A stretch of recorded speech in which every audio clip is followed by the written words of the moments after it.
Good morning সবাইকে। সবাই কেমন আছো? আশা করি সবাই খুব ভালো আছো। টিয়ার সিম্পল লাইফস্টাইলের নতুন একটি ব্লগে সবাইকে স্বাগত জানাই। আজকে রবিবার আর সকালবেলা দেখো কি পরিমাণ বৃষ্টি নেমেছে। তোমরা তো জানো রবিবার দিন সব কাপড় চোপড় ধোয়া হয়, কিছু টিয়ার বাবার কাপড় চোপড় ধুই, কিছু বেডশিট ধুই। এগুলো ধুয়ে টুয়ে আমি রোদে যা দিয়েছিলাম সঙ্গে সঙ্গে ঝমঝমিয়ে নেমেছে বৃষ্টি। সবগুলো আমি আবার ঘরে নিয়ে এসেছি, ঘরে না বারান্দাতে। চলো তোমাদের দেখাই। এই হলো আমার বারান্দার অবস্থা।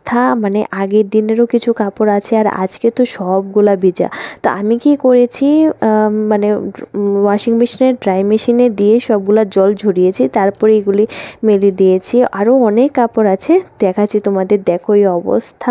এখন বৃষ্টিটা কমে গেছে, তবুও ভাবছি যে আর আমি বাইরে নিয়ে দেবো না, কারণ এই নিয়ে দুবার আমি বাইরে নিয়ে কাপড়গুলো দিয়েছি, তারপর আবার বৃষ্টি নেমেছে, আমার আবার নিয়ে আসতে হয়েছে। তো এখানে কিছু সাদা কাপড় আছে, এগুলিকে উজ্জ্বলা দিতে হবে। আর মেশিনেও কিছু কাপড় আছে। আজকে এতগুলা কাপড় দিয়েছিলাম, দিয়ে মনে হলো যে ভুল করেছি। তো যাই হোক, এদিকে টিয়া স্নান টান হয়ে গেছে আর ও দেখতে পাচ্ছ ও বেরিয়ে যেতে চাইছিল। এই গ্রিলটা আমি সবসময় বন্ধ করে রাখি, আর একবার তো এরকম হয়েছে, এই গেটটা খোলা ছিল আর ও সঙ্গে সঙ্গেই বেরিয়ে গেছিলো। ভীষণ ভয় লাগে গো, তাই এই দরজাগুলো আমি এখন বন্ধ করে দিই। তো এখন মোটামুটি আমার কাজ টাজ প্রায় শেষ, ঘর টর গুছানো হয়ে গেছে। তো এখন আমি চলে যাব স্নানে। আর ঘামে চোটে আমার ড্রেসের অবস্থা দেখো। আর আজকে মা বলেছে আমাদের বাড়িতে একজন আসবে নিমন্ত্রণ করার জন্য, তো দেখি কে আসে। তো তার আগে কাজ বাজ যা আছে সব তাড়াতাড়ি করে সেরে নেই। আর মেয়েটাকে টিভির ঘরে নিয়ে যাচ্ছি, এই ঘরের দরজাটা লক করে দিয়েছি। তো যাই হোক, এখন আমি যাই স্নান টান করে আসি আর দেখি কে আসে আমাদের বাড়িতে। স্নান টান করে দুপুরে খাওয়া দাওয়া জাস্ট শেষ করলাম, এমনিতেই দেখো কে এসেছে। ওনারা হলো আমার বড় মাসি আর দাদা। আমার মাকে তো তোমরা চেনোই। অ্যাকচুয়ালি ওনাদেরকে তোমরা চেনো না, কারণ ওনারা আসে আমাদের বাড়িতে কম। সেই যে আমার বিয়ের সময় এসেছিল, তারপর আর আসেনি। আর মাকে এই কারণেই নিয়ে এসেছে, কারণ আরও অনেকজনের বাড়িতে যাবে। যেমন আমাদের বাড়িতে এসেছে, আমাদের বাড়িটাও চেনে না তাই। আর ওনারা এসেছে এই কারণে, দাদার মেয়ের 1 বছরের বার্থডে, তো সেটা বড় করে করবে, তাই আমাদেরকে নিমন্ত্রণ করেছে। সামনে রবিবারে হলো ওর বার্থডে। আমি তো জন্মের পর ভাইয়ের মেয়েকে দেখিনি, তো যাক ভালোই হলো, এইবার ওকে দেখেও নেব আর প্রাণ ভরে আদরও করে নেব। আর যেহেতু মাসি ওরা এসেছে দুপুরবেলা, তাই আমার মেয়েটা ঘুমোচ্ছে। মা এসে বলছে আমার টিয়াটাকে দেখে গেলাম, ও ঘুমাচ্ছে, আর যখন আমি চলে যাব ও ঘুমিয়েই থাকবে।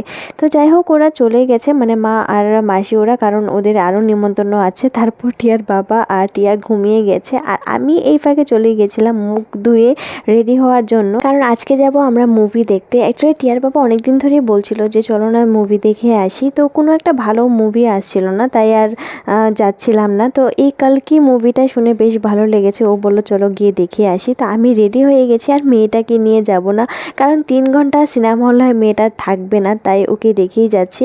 তো ঘুমাচ্ছে, আর ও অনেকক্ষণ ধরেই ঘুমাচ্ছে। তো আমার শাশুড়ি মার কাছে দায়িত্বটা দিয়ে আমি আর টিয়ার বাবা এবার বেরিয়ে পড়ছি, কারণ আমাদের এদিকে বন্ধুবান্ধব ওয়েট করছে সিনেমা হলে। আমরা একটু লেট হয়ে গেছি, জানি টাইম মতো পৌঁছে যেতে পারবো, কোনো অসুবিধা হবে না।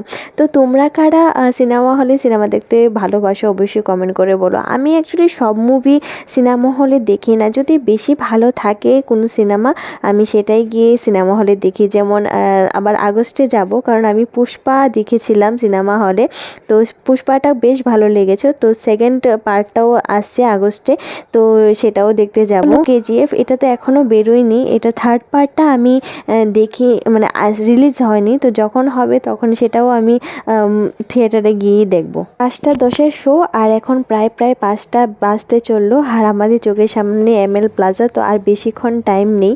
আর আমাদের তো বিগিনার থেকে না দেখলে একদমই সিনেমা ভালো লাগে না, তাই চেষ্টা করছি যত তাড়াতাড়ি সম্ভব আমরা গিয়ে পৌঁছোই। আমাদের বন্ধুবান্ধব আগিয়ে এসে আমাদের বারবার করে ফোন দিচ্ছে। তো আর রবিবারের জন্য এত ভিড়, কি বলবো। তো এই হলো আমাদের বন্ধুবান্ধব যারা আমাদের জন্য ওয়েট করেছিল। তো এখন আমরা সবাই লিফটে উঠে যাচ্ছি, আর দেরি করছি না। আমাদের বন্ধুবান্ধবের সঙ্গে যে কতদিন পর পর দেখা হয় তোমাদের কি বলবো। সেই যে নববর্ষর দিন ওদের সঙ্গে মেলাতে দেখা হয়েছে, তারপর এই 2 মাস ধরে আর দেখাই হয়নি। আজকে আবার দেখা হয়েছে।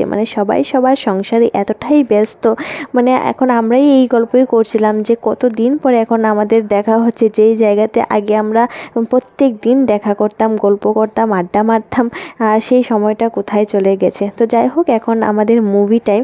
তো কালকি নামটা শুনে আমার বেশ ভালো লেগেছে, কারণ আমি কালকি যোগটা কিছুটা শুনেছি বা বা কিছুটা পড়েছি।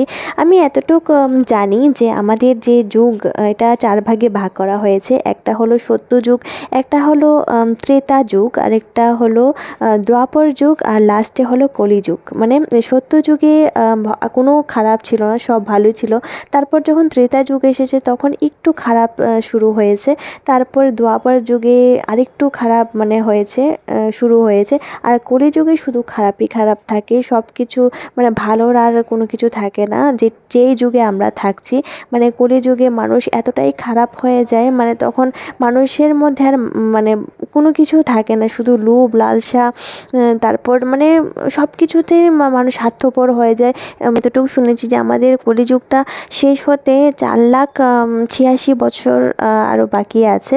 তো যখন এই 4,86,000 বছরটা শেষ হবে তখন নাকি এরকম একটা অবস্থা হবে, মা গঙ্গা শুকিয়ে যাবে, মানুষ জলের জন্য মানে একটা বিন্দুর জন্য হাহাকার করবে, খাবার থাকবে না, মানুষ মানুষকে খেয়ে ফেলবে, মানুষ মানুষকে মেরে কীভাবে উপরে ওঠা যায় সেই কাজ করবে, মানে এতটা বাজে অবস্থা থাকবে মানে বলার বাইরে। তো তখনই নাকি ভগবান বিষ্ণু আরেকটা অবতারে আসবে, সেটা হলো কল্কি, একটা সাদা ঘোড়ায় চড়ে আসবে। আর যেহেতু আগে তো দেখো ভগবান মানে বিষ্ণু একটা অবতার নিত, যারা খারাপ ছিল ওদেরকে মারতো আর কি। তো একটা দুটো দানব থাকতো, কিন্তু কলিযুগটা এমনই খারাপ যুগে চলে আসবে তখন একটা মানুষও ভালো থাকবে না, কিছু হয়তো সংখ্যক মানুষ ভালো থাকবে, বাকি সবাই খারাপ হয়ে যাবে। তাই একবারে পৃথিবীটাকে পুরো ধ্বংসই করে দেবে, আর তারপর নতুন জীবের সৃষ্টি হবে, এরকমই আমি শুনেছি। তো কল্কি যুগটা শুনে বেশ মানে কাহিনী জানি না কীরকম হবে সিনেমাটা, বাট কল্কি নামটা শুনে আমার বেশ ভালো লেগেছে, কারণ আমি এটার ব্যাপারে কিছুটা পড়েছিলাম। তো যাই হোক, সিনেমাটা আমার কাছে বেশ ভালো লেগেছে, আর আমি যেটা ভেবেছিলাম সেরকমই অনেকটা এসেছে। তো এটা হয়তো বা ফার্স্ট পার্ট দেখিয়েছে, সেকেন্ড পার্ট মানে সেকেন্ড আবার আসবে, তো সেটা কেমন হয় সেটা দেখতে হবে। তো মুভি দেখে আমরা সোজা চলে গেছিলাম বিশাল মার্কেটে টিয়ার জন্য মশলা ওটসটা কিনবো, কিন্তু সেখানে গিয়ে নর্মাল ওটসটা পেয়েছিলাম, কিন্তু আমাদের লাগে মশলা ওটস। তো ওটস তো পেলাম না, আমার এদিকে দুটো টি শার্ট পছন্দ হয়ে গেছে, তো দেখা যাক ও আমাকে কিনে দেয় কিনা। তো ঠিক আছে, এখন চলে যাব বাড়িতে, কারণ মেয়েটাকে অনেকক্ষণ ধরে দেখি না, এখন বাড়িতে যেতে হবে, ওর জন্য মনটা টানছে। তো ব্লগটাও আমি এখানে শেষ করে দিচ্ছি। তোমাদের কীরকম লেগেছে ব্লগটা দেখে কমেন্ট অবশ্যই করো।